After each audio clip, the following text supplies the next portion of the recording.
그래서 오늘 여기 이제 단원이 바뀌어서 그 5번째 나와 있는 방어작용이에요. 방어작용. 방어작용이 문제는 아니 얘들아 혹시? 표 빨리 54페이지. 방어작용이 이제 외부에서 어떤 이런 애들이 들어와요. 병원체라고 부르는 애들이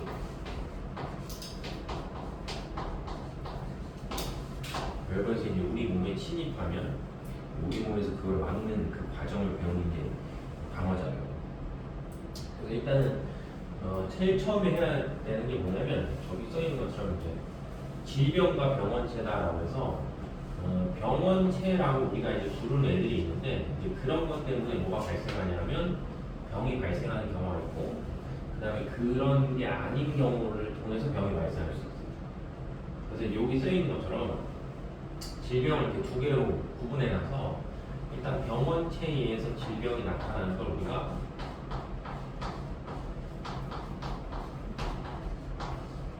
감염성 질병이다 이렇게 부르는 거고 그 다음에 병원체 아닌 거에서 나타나는 게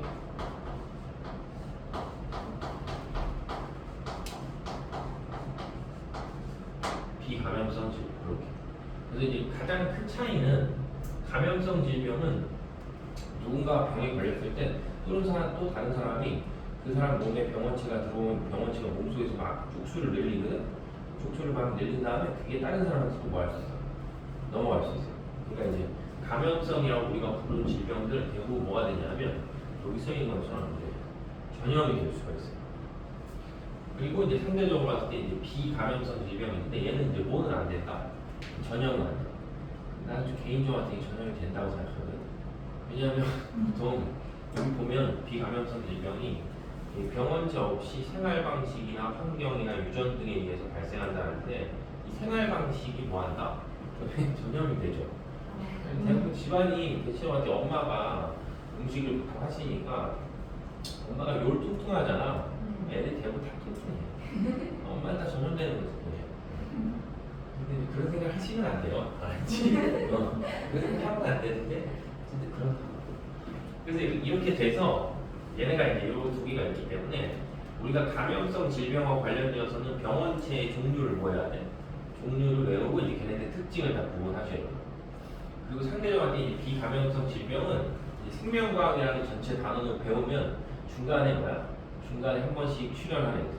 그래서 여기서 지금 보면은 고혈압이랑 뭐가 있어? 대표적으로 이제 비감염성 질병에 당뇨병 같은 게 있는데 보통 고혈압이랑 당뇨병은 왜 걸려요, 얘들아?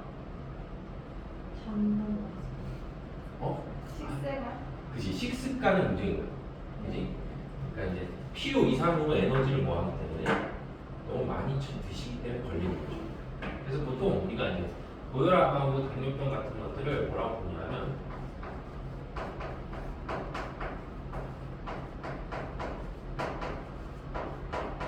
이렇게 불러요. 대사성 질환. 그러니까 체내에서 물질 대사에 뭐가 생겼다. 물질 대사에 문제가 생긴 걸 대사성 질병이라고 이렇게 부르고요. 그래서 생명과학원에서 이제 이 대사성 질환하고 관련되어서 이제 언제 배우냐라고 했을 때 이 고혈압 관련이나 당뇨병 관련해서 이제 배우는 게 생명과학 책으로 보면 일단은 2단원에 이게 나오거든. 물질 대사가. 그래서 2단원에서 물질 대사 쭉 배우고 나서 마지막에 이제 이 물질 대사의 균형이 이제 안 맞는 사람이 생기는 거지. 균형이 안 맞는다는 건 활동하는 거에 비해서 너무 뭐야? 많이 먹으면 이제 몸에 에너지가 뭐하는 거야?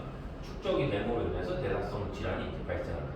그거 이제 2단원에서 배우고 그 다음에 여기 두 번째 나오는 이제 당뇨병이라고 하는 게 있는데 당뇨병은 이제 호르몬을 배워야지 저기 연관성이 있기 때문에 이것도 몇 달에서 병이라면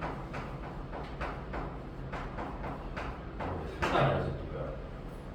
그리고 그 다음에 써있는 이제 요게 있는데 혈우병이라고 하는 혈우병. 혈우병이 뭐야? 네? 피가 이렇게 났을 때 그 혈액을 응고하는 기전이 잘 일어나지 않기 때문에 피가 멈추지 않는 게 혈우병인데 혈우병 같은 경우 대표적인 뭐가 되냐면은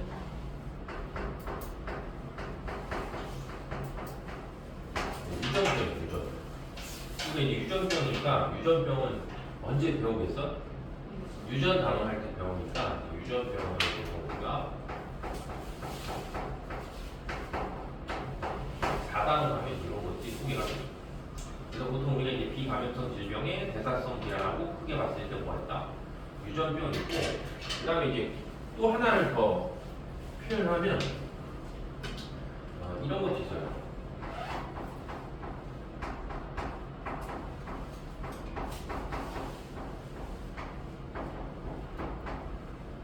자신 몸에 있는 면역 체계 시스템이 이상한 경우도 이제 비감염성 질병이 들어갈 수 있는데, 이 면역 체계가 이상한 건 조금 이따 설명할게요. 여기도 들어가는 게 있어요. 후천성 면역결핍증이 있는데, 이쪽에 들어가는 이제 면역 체계 이상이라고 보통 우리가 부르는 게 흔히 볼 수 있는 게 뭐가 있냐면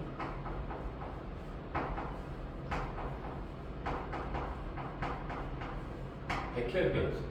뭐 어떤 A라는 사람이 백혈병 걸렸다해서 B라는 사람이 옆에 다 같이 백혈병을 걸리지 않기 때문에 비감염성인데, 그게 걸리는 이제 면역 체계. 그러니까 면역 체계 이상하다는 건 원래 이제 우리가 알고 있는 백혈구는 보통 니네들이 알고 있을 때 백혈구의 역할이 뭐예요? 초등학생들도 다 아는. 모르면 초등학교가 안 나온 거야. 백혈구가 보통 역할이 뭐야?细菌작용이잖아. 그런 이제 몸에 있는 백혈구에 문제가 생겨서 그런细菌 작용이 잘 일어나지 않는 게 보통 이제 면역체계 이상이다 이렇게 부르는 거지. 근데 이제 여기 백혈병은 생명과학원에서 배울 때 요걸로 해서 배워요. 나중에 배우겠지만 전자라는 현상들이 나타난다 해서 배우고, 그 다음에 또 뭐가 있냐면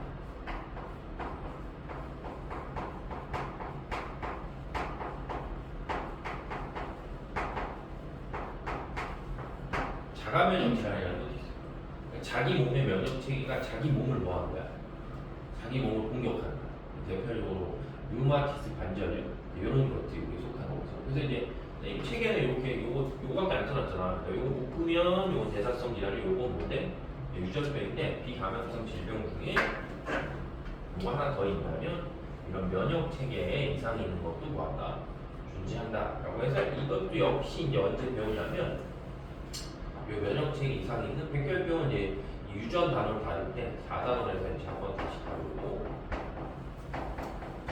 그다음에 이제 자가면역 질환은 이제 요 지금 우리가 배우는 그 단원의 끝날 때 자가면역 질환이 한번 이건 3단원에서 다시 배우겠지. 됐죠? 그래서 이제 요런 애들이 뭐가 된다? 요런 애들이 이제 비감염성 질병이다 이렇게 불러요. 근데 이제 오늘 우리가 배우는 건 초점이 여기가 아니고, 그렇죠? 이게 다 다른 단어에서 배우니까 초점이 여기가 아니고, 우리가 오늘 배우는 건 다 요게. 그렇죠? 그러니까 뭐야? 병원체에 대해서 보통 배운다. 그래서 이제 수능 시험 문제를 풀면 한 문제 정도는 보통 항상 병원체에 대해서 물어봐. 그래서 우리가 이제 병원체를 보면 병원체가 세 개로 크게 이렇게 분류를 할 수 있습니다. 세 개. 하나, 둘, 셋. 이렇게 세 개로 분류할 때 일단은 이 두 개, 첫 번째하고 두 번째를 봤을 때 얘네 두 개는 공통점이 일단 다 세포야. 그러니까 병원체 중에 뭐로 돼 있는 애들이 있다? 세포로 돼 있는 애들이 있어. 그렇죠? 그래서 병원체 중에 세포로 돼 있는 애들이 있어서 보통 우리가 세포를 이렇게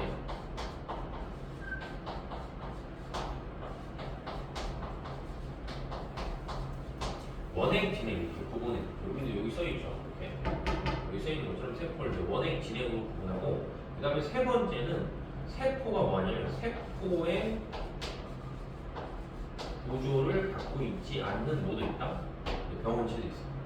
분류로 하면 이렇게 분류가 되는 거지. 그래서 이제 원행 하고 진행. 그래서 얘네 둘 다 뭐로 돼 있냐면 세포의 구조를 가지고 있고, 얘들이 최소한 세포의 구조를 갖고 있다는 게 무슨 뜻인지는 알지? 세포막이 존재하고 그 안에 여러 가지 세포 소기관을 갖고 있는 게 세포 구조를 갖고 있다 이렇게 표현하는 거고, 그 다음에 얘네들은 세 번째는 세포 구조를 갖추지 않았다라고 하니까 기본적으로 할 때 우리가 이제 통합과학에서 배웠던 뭐 식물세포랑 동물세포가 어떻게 생겼다는 대충 배운 적 있잖아. 그런 구조를 제대로 갖고 있지 않는 게 세포 구조를 갖고 있지 않다. 뭐 이렇게 표현해서 이제 우리가 오늘 순서대로 요거 요것도 배워보죠.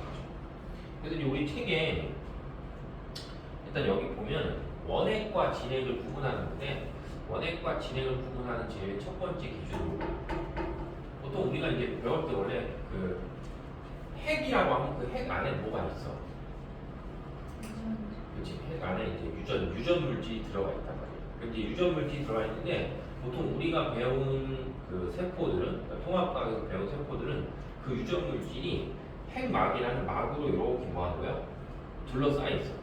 그래서 유전 물질이 막으로 둘러싸여 있으면 우리는 그걸 뭐라고 부르냐면 그런 거를 진핵 혹은 진핵 세포 이렇게 표현하는 거야. 그리고 그 유전 물질이 막으로 뭐 하는 거야? 둘러싸여 있지 않으면 원액이야. 그러니까 둘 다 똑같이 모는 존재하는데 유전 물질은 존재를 하는데 하나는 그 유전 물질이 막으로 둘러싸여 있고 하나는 그걸로 둘러싸여 있지 않고 해서 이제 그거를 원핵, 진핵 이렇게 부르는 거죠. 그래서 원래 이제 이 원핵의 원이라고 하는 뜻이 뭐 이런 의미야. 프로다. 프로가 보통 접두사로 붙으면 영어에서 의미가 뭐냐면 무엇 전이야. 그러니까 뭐 전이냐면 진핵 세포가 나오기 전이다라고 해서 이제 원핵 세포 부르는 거죠. 그래서 나중에 대학교 가서 뭐 이쪽 관심 있어 배우면 뭐 프로캐로틱, 유캐로틱 뭐 이런 식으로 해서 배워요. 그렇지? 그래서 어쨌든 이제 이렇게 뭐하고 뭐로 나눈다? 원핵과 진핵. 그래서 나누는 기준은 유전 물질이 막으로 둘러싸여 있냐 안 쌓여 있냐 뭐 이렇게. 그 다음에 이제 두 번째는 원핵과 진핵의 되게 큰 차이는 원핵이라고 부르는 건 막으로 쌓여 있는 여러 가지 세포 소기관이 뭐야? 없어. 혹시 막으로 쌓여 있는 여러 가지 세포 소기관 뭐 기억나는 거 있냐 얘들아? 통합과학 할 때 배운 것 중에 뭐 소포체, 골지체 이런 거 있잖아. 뭐 미토콘드리아 이런 애들, 그죠? 그런 애들이 뭐 하는 거야? 원핵은 없는 거야. 근데 이 진핵은 그 통합과학에 배웠던 여러 가지 세포 소기관, 막으로 둘러싸인 세포 소기관들이 뭐한다? 존재하면 보통 우리는 이제 그 진핵이다 이렇게 부르는 거지. 수능에는 안 나와요. 얘는 나오는데 얘는 안 나와요. 얘는 센트로 넘어가. 그 다음에 이제 대표적으로 봤을 때 원핵에 속하는 대표적인 게 뭐냐면 세균이에요. 세균. 원핵 세포에 속한 대표적인 게 세균. 하나만 기억해요. 세균. 세균이 영어로 뭐야? 박테리아. 그죠? 바이러스. 바이러스 영어로 뭐야? 바이러스가 영어 아니에요? 그렇지. 그냥 그걸 그냥 그대로 쓰는 거예요. 고민하고 쓰지 않아. 아니. 이게 뭐랑 비슷하냐? 예전에 뭐였더라? 무슨 되게 유치한 영화였는데 가문의 영화인가? 거기서 야 오렌지가 영어로 뭔지 아니겠지? 탁지영일까 아마 거기서 나와. 탁지영. 델몬트? 나머지 사람들이 이 새끼 되게 똑똑하다고 썬 사람인데 야 그럼 썬키스트는 뭐야?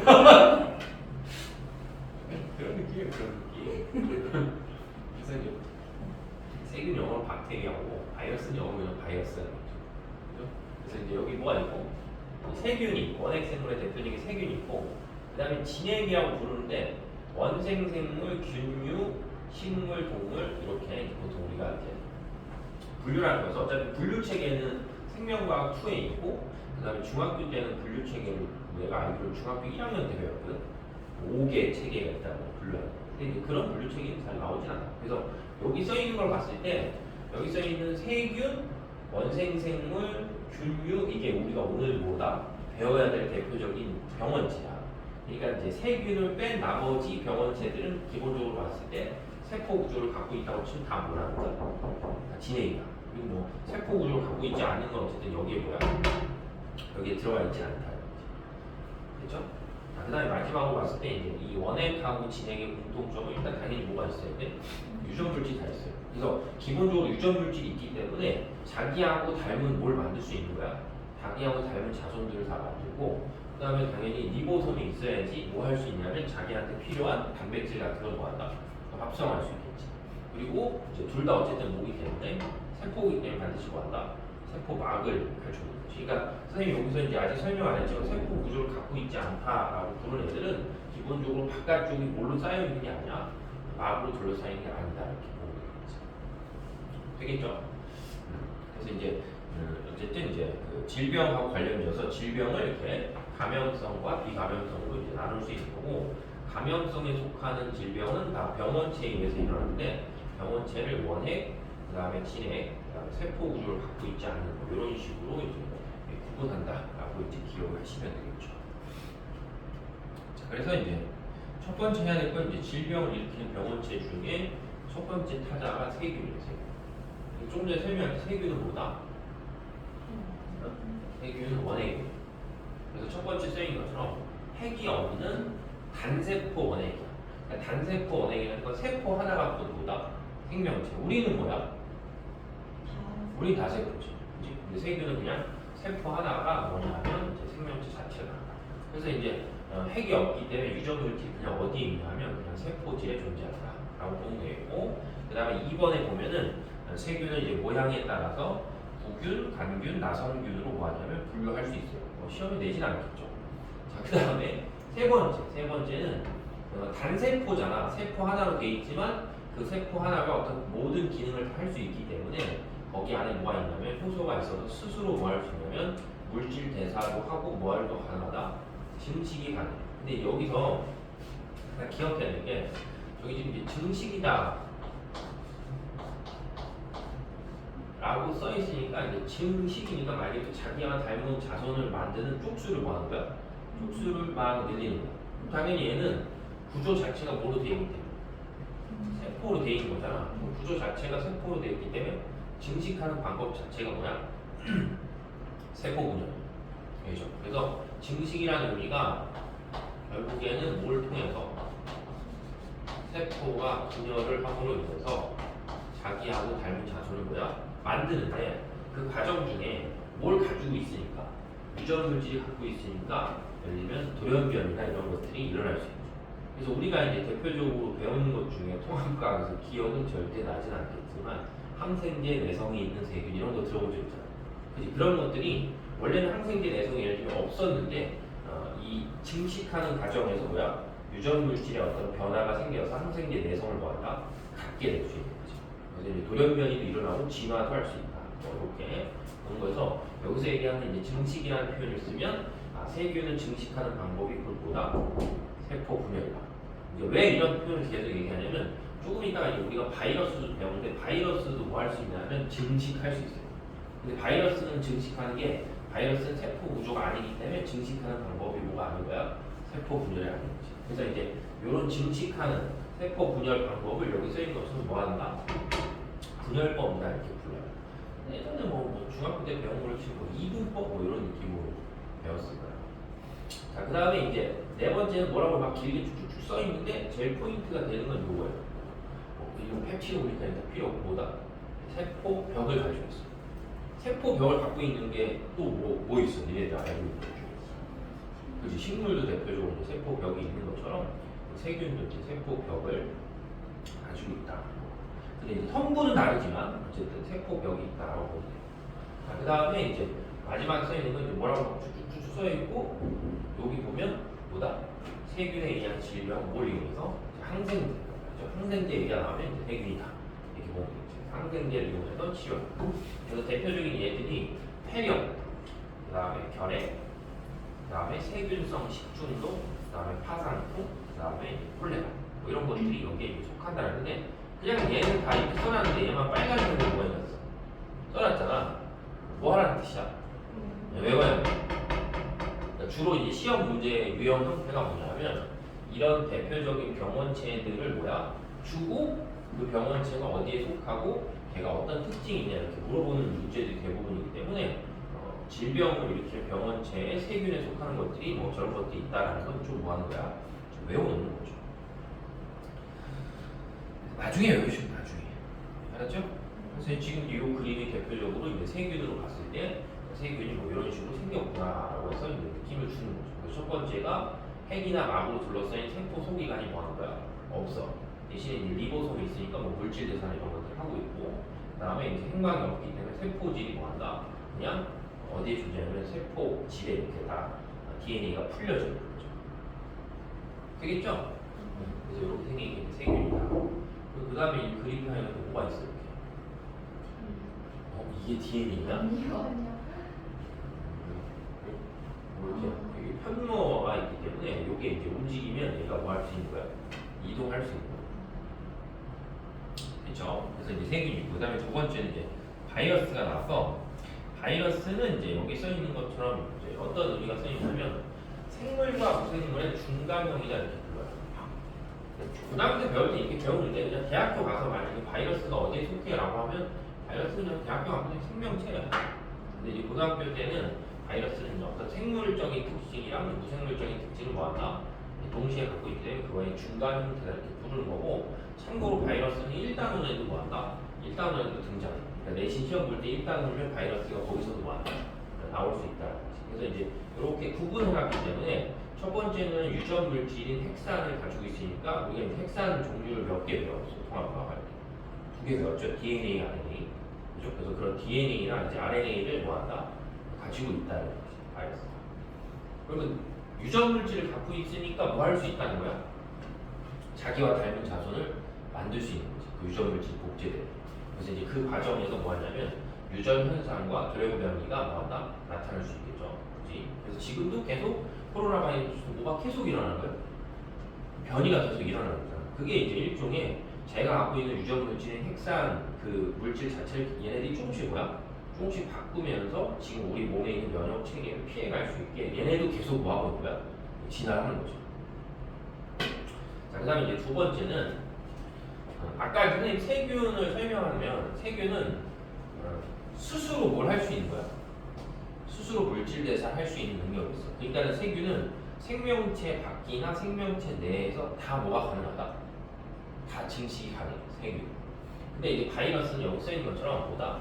숙주세포 내에서만 뭐한다? 물질 대사와 증식이 가능해. 그러니까 살아있는 생명체 내에서만 뭘 하는 거야? 생명 활동을 하는 거야. 그러니까 생명체 밖에 있을 때는 그냥 뭐냐면 그냥 단백질 결정체, 고체. 근데 그놈이 어디로 들어오면 생명체 내로 들어오면 자기한테 제일 잘 맞는 뭘 찾아다닌다. 숙주세포를 찾아다녀서 그 숙주세포 안에 들어가면 그 숙주세포가 여러 가지 세포 소기관들이나 이런 것을 갖고 있을 거 아니야. 그걸 뭐 하는 거야? 그걸 이용해서 증식을 하는 거지. 그래서 이거 이제 거의 나오는 표현은 아니지만 이 표현대로 숙주세포 내에서 물질 대사와 증식이 일어난다는 때문에 바이러스를 우리가 이렇게 불러요.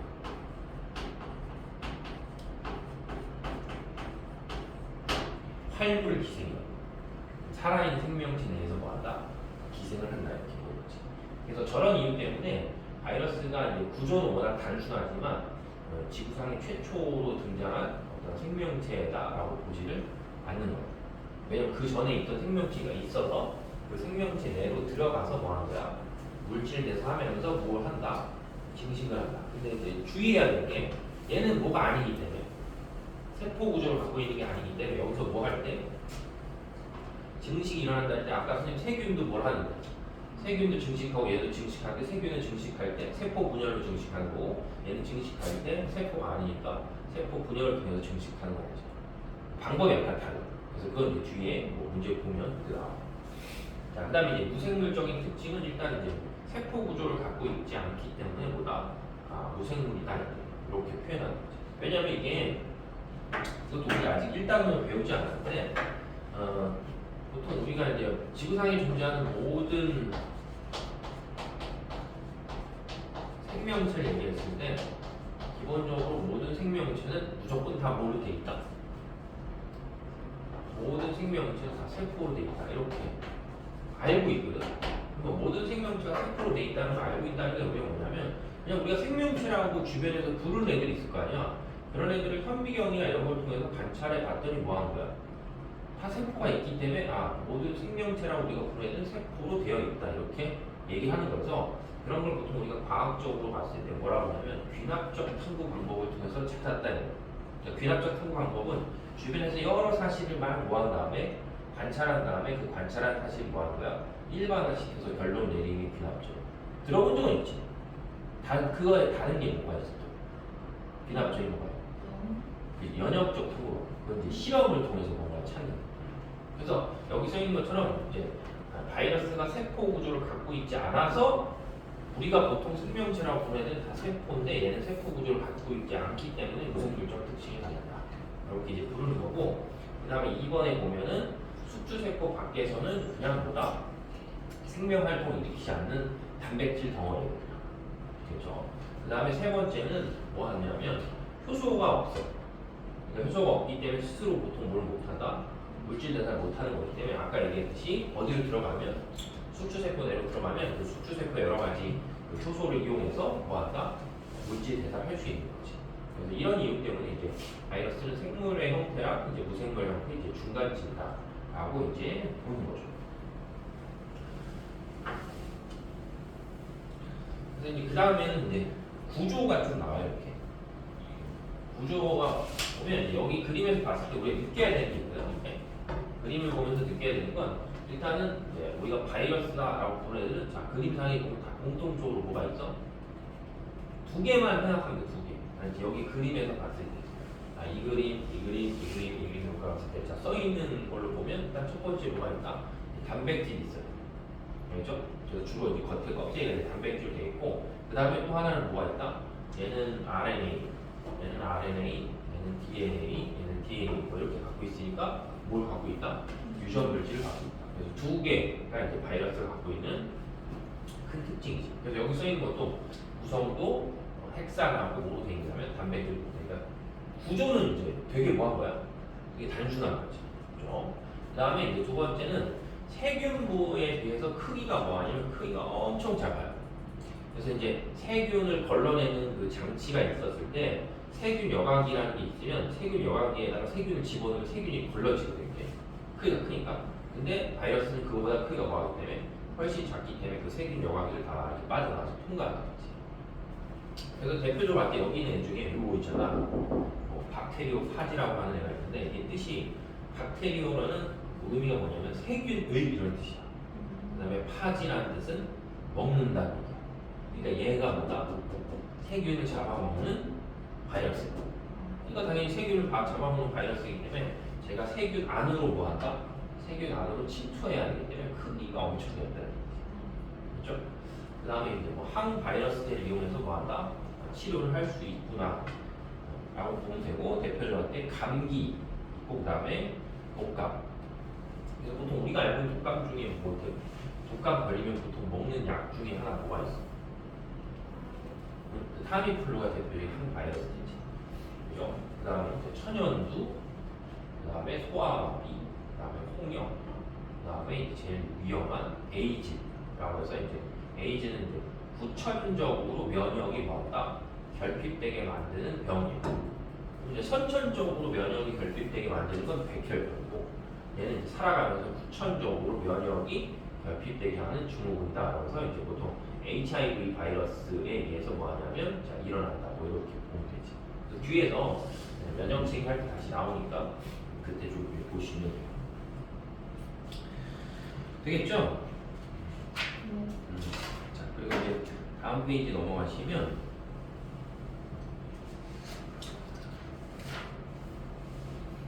세 번째가 이제 뭐가 있냐면 원생동물이 있어요. 원생동물, 원생생물 이렇게 부르는 거여서 여기 써 있는 것처럼 이제 핵을 뭐 하냐면 핵을 가지고 있는 진핵생물이에요. 그렇죠? 핵을 갖고 있는 진핵생물. 그래서 매개 곤충을 통해서 인체로 들어와서 질병을 일으킨다고 해요. 우리가 이제 모기가 있잖아. 그 모기가 이 빨대를 이렇게 우리 몸에 꽂잖아. 그 모기는 빨대를 우리 몸에 꽂으면서 제일 첫 번째 하는 게 피를 빠는 게 아니고 몸속에 있는 노폐물을 뭐야? 몸속에 노폐물 나한테 주입을 하는 거야. 그래서 그 노폐물 때문에 우리 몸에 있는 면역 체계가 그걸 이물질이라고 인식해서 보다 몸에 뭐 가려움이라 이런 걸 유발하는 거지. 그러니까 예를 들면 모기가 되게 진화해서 노폐물을 딴 데로 버리고 우리 몸에서 피만 빨잖아. 그냥 순수하게 피만 빨면 가려움이 생길 일이 없지. 진화해서. 근데 이렇게 퇴하는 과정에서 뭐야? 퇴하는 과정에서 말라리아나 이제 수면병 같은 걸 뭐야? 유발하는 원생생물이 이제 우리 몸속으로 뭐야? 들어온다 이렇게 생각하면 돼. 그래서 이제 대표적인 핵을 가지고 있는 단세포 진핵생물이 원생생물이다.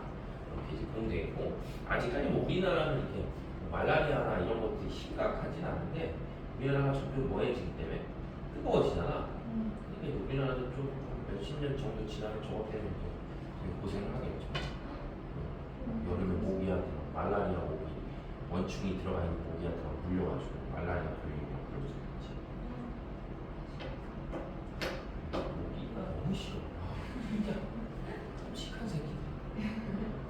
그다음에 이제 네 번째 보시면 뭐가 있냐면 곰팡이가 있어요. 곰팡이.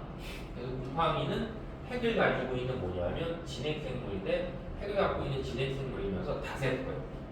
약간 느낌이 사람이랑 비슷한 거예요. 다세포 진핵생물. 그래서 이제 보통 이제 이 곰팡이 같은 애는 보통 우리가 이제 균류다 이렇게 불러가지고 균류에 의한 질병이 이제 항진균제 이런 걸로 치료해서 시험에 제일 잘 나오는 곰팡이 하면 무좀을 생각해요. 그렇죠? 만성 폐질하면 무좀. 그래서 집에도 뭐 무좀 걸린 사람이 있으면 그 사람이 이제 양말 같은 걸 이제 신을 거 아니야. 나머지 사람들이 뭐 세탁기 같이 돌리면 막 모든 옷을 다 이제 그러니까 다 한 사람 무좀에서 거의 대부분 다 몸쪽. 보통 수영장 같은 데는 한 몇십 년씩 오래 다니면 다 걸리게 돼 있어. 왜냐면 수영이 엄청 습하잖아. 그렇죠. 그래서 수영장을 잘한다. 원래는 잘 다녔었어요. 수영장 10년도 더 다녔지. 젊었을 때부터 다녔어. 20몇 살부터 다녔어. 유일하게 되게 잘하는 운동 중에 하나가 수영이야. 아 근데 예전에 진짜 웃긴 게 있었는 게 선생님이 이제 분당 살 때는 주로 야탑에 가면 야탑에 되게 큰 수영장이 있어. 그 국제 규격인 수영 혹시 가본 적 있나? 그 스케이트장이거든. 야탑 스케이트장도 가본 적 없나? 아, 내가 그 스케이트장 사건도 얘기 안 했거든. 아 진짜 끔찍한 일이 있어. 아, 근데 두 개인데 처음에 이제 수영장을 내가 한참 다닐 때인데 수영장 가면 보통 샤워실에서 샤워하고 이제 수영장을 올라가는데 거기가 국제 규격이어서 2m에 50m 부위야. 그러니까 이 동네 수영장하고 완전 틀려. 그러니까 되게 수영하기 진짜 좋아. 그러니까 보통 여기 수영장이 25m잖아. 근데 50m면서 깊이가 2m야. 그거 진짜 좋아 수영하기. 근데 어느 날 이제 수영하려고 샤워를 했는데 수영복을 그럼 이제 이렇게 한번 적셔서 이렇게 올려놓잖아. 사우나 갔다 왔더니 수영복이 없어진 거야.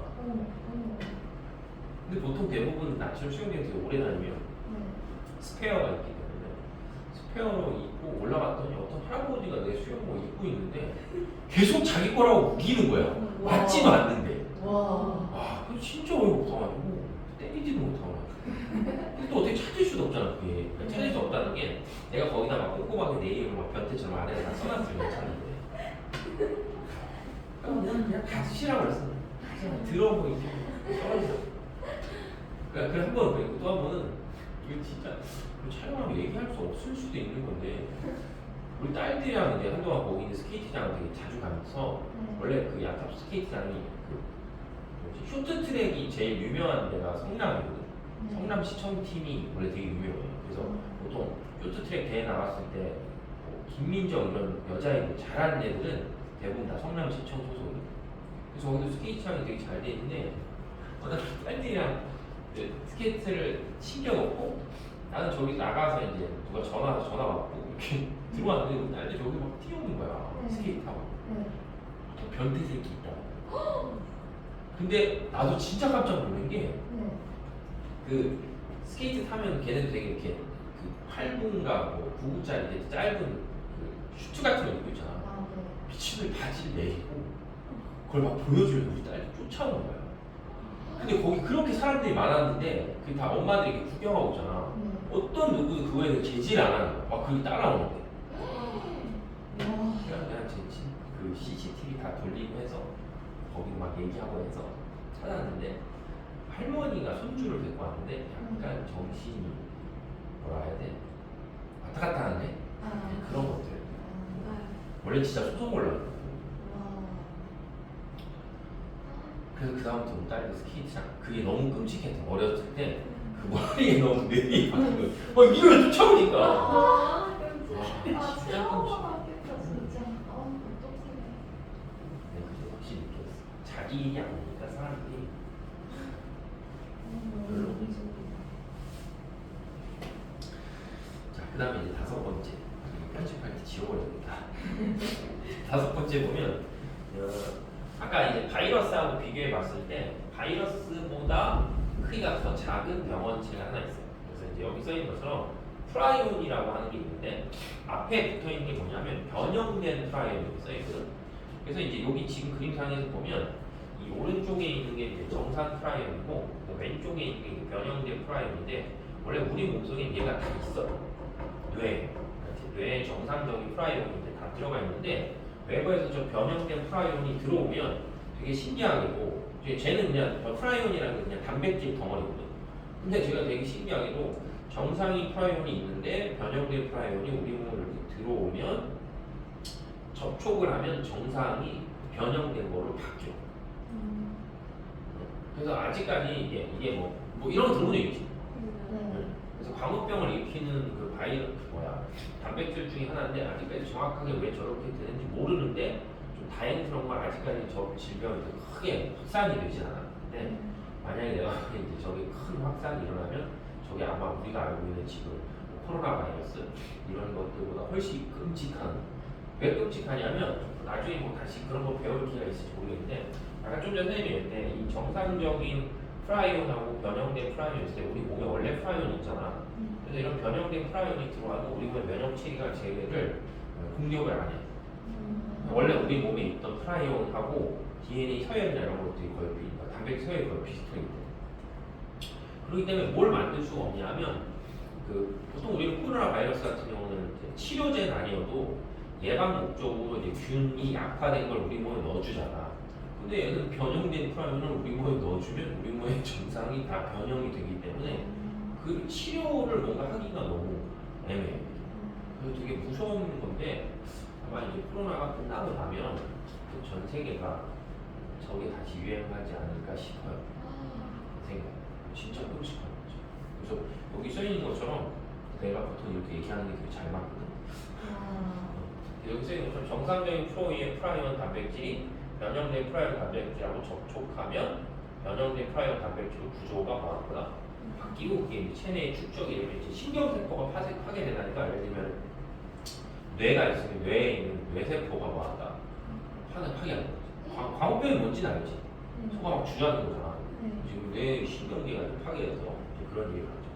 그래서 여기 보면은 이게 특징이 끓이거나 삶는 등의 일반적인 소독 방법으로는 변형된 프라이온 단백질이 뭐한다 제거가 돼요.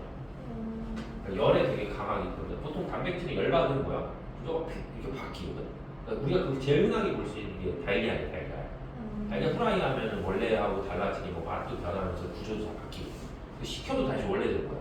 안 들어갔잖아. 근데 얘는 끓이거나 삶는 게 일반적인 소독 방법을 해도 그냥 얘가 그 상태 그대로 있기 때문에 내가 이제 우연히 쟤를 뭐 하는 거야?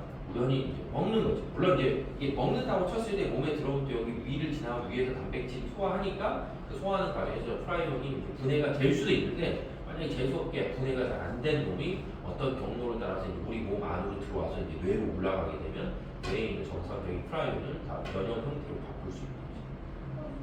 그래서 어쨌든 이제 바이러스하고 비교해봐도 크기가 뭐한 거야?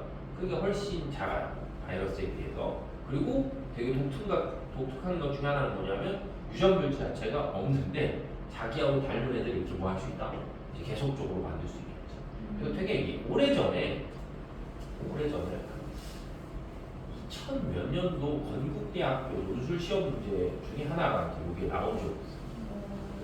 예전에 되게 이슈가 됐는데 이것 때문에 요새 뭐 큰 문제가 생기진 않아서 약간 이렇게 지금 잠잠한데 이 잠재적으로 봤을 때 되게 무서운 질병이 아닐까 싶어요. 수능이나 이런 데는 출제는 안 하는데 코로나 바이러스를 민감하지 않을까 싶어요. 왜냐면 전 세계 약간 변태 같은 데 있잖아. 전 세계들이 저런 걸 이제 잘 이렇게 뭔가 이렇게 주장을 해서 전 세계를 뿌려서 전 세계 인구를 줄여볼 수도 있는 거지. 음모론이야, 음모론. 자, 그래서 이제 지금 설명한 거 이제 정리해볼게요.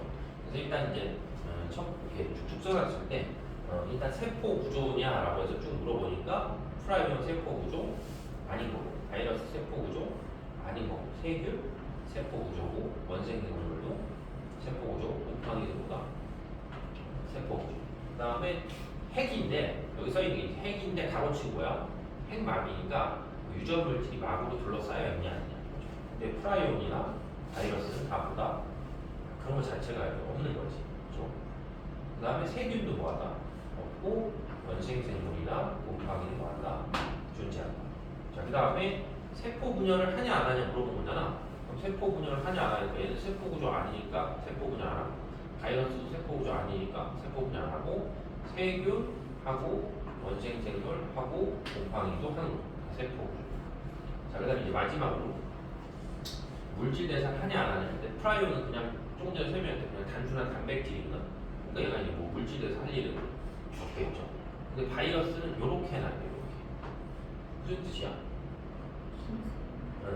활물 기생에서 물질 대사를 생명체 밖에 있을 때 하지 않는데 생명체 내로 들어가면 물질 대사를 할 수 있기 때문에 세모. 그다음에 나머지 얘는 다 세포 구조를 갖고 있기 때문에 물질 대사를 다 할 수 있구나. 자, 이렇게 생각하시면 되죠. 아시겠죠? 자, 그래서 이제 그 다음 페이지로 넘어가서 이렇게 개념 적용을 보시면 문제가 어떤 스타일이구나 이제 이걸 좀 볼 수 있어. 그래서 첫 번째 1번은 그림은 사람의 질병을 가나다로 구분해서 쭉 나타내봤다라고 써있어요. 그래서 이에 대한 설명으로 옳은 거 고르시오라고 하는데, 첫 번째 가를 보면 이제 고혈압 혈우병이니까 이제 아까 설명했을 때 대표적인 뭐가 비감염성, 그죠? 다른 사람한테 이제 감염성 전염이 되지 않는 비감염성이고, 그다음에 독감 에이즈니까 저거는 뭐야? 바이러스성 질환이고, 그다음에 결핵 식중독인데 뭐 식중독 앞에 세균이라고 써 있으니까 보다 이건 세균이다. 그래서 기억 보시면 가해 질병은 타인에게 뭐한다? 타인에게 전염이 되지 않는 거고, 그다음에 나의 질병을 일으키는 병원체는 핵막이 없는 세포로 되어 있다는데, 핵막이 없는 세포로 되어 있다는 건 아까 선생님이 얘기한 걸 치면 원핵 세포를 얘기하는 거거든. 그 원핵 세포를 얘기하니까 얘를 뜻하는 거지. 나가 아니고 다가 되겠지. 그다음에 디귿에 다의 질병을 일으키는 병원체가 곰팡이에 속하냐 이렇게 물어볼 수 있으니까 외우셔야 되겠죠. 그래서 곰팡이는 아까 얘기했듯이 뭐다? 곰팡이는 다세포 진액이니까 여기에는 뭐 하지 않는다, 속하지 않는다, 이렇게 보면 되겠죠. 자, 그 다음에 2번 그림은 세 가지 질병을 분류하는 과정이다. 그래서 첫 번째 감염성 질병인가 이제 아니요 하니까 뭐 하면 돼? 보여라. 감염성 질병. 그 다음에 병원체가 세포의 구조를 갖고 있냐라고 했으니까 갖고 있는 애가 누가 된다? 좀 전에 위에서 본 것처럼 결핵이 세균이니까 세포 구조 갖고 있고, 독감은 바이러스니까 세포 구조를 갖고 있지 않다. 이렇게 보면 되죠. 그래서 첫 번째 기억은 결핵이다라고 했으니까 틀렸고, 그 다음에 미은을 일으키는 병원체는 뭐니까? 바이러스잖아. 바이러스는 아까 그림에서 보여줬듯이 주로 뭐하고 뭐로 되어 있냐면 단백질과 유전 물질, 요걸로 되어 있는 거죠. 단백질을 갖지 않는다라고 쓰인 거고, 그 다음에 디귿의 치료에 항생제를 사용하냐. 항생제는 뭐니까? 세균이죠, 세균. 그러니까 세균 치료에 항생제를 쓸 수 있다. 이런 식으로 생각을 하시면 되겠죠.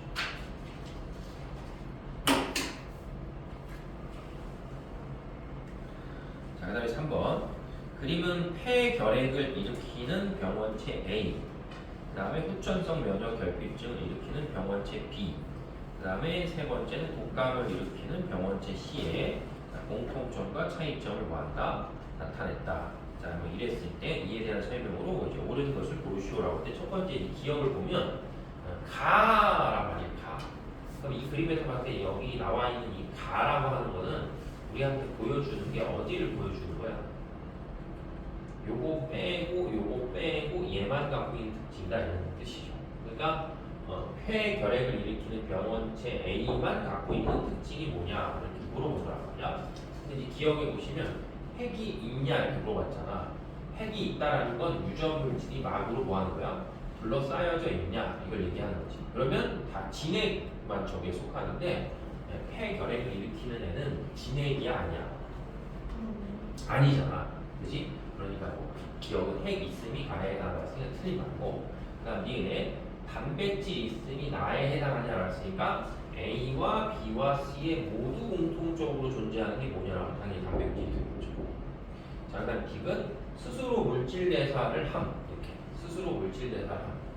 그러면 이게 다라는 거는 가를 제외한 B하고 C입니다. A를 제외한 B하고 C의 공통점이 다냐는 거죠. 근데 B하고 C는 뭐야? 둘 다 후천성 면역 결핍증을 일으키는 병원체와 독감을 일으키는 병원체니까 둘 다 뭐야? 바이러스죠. 그 바이러스는 스스로 물질에서 할 수가 없다. 이렇게 되겠죠. 이해되셨죠? 됐어요. 이제 잠깐 단원이 바뀌어야 되니까 잠깐 쉬어요.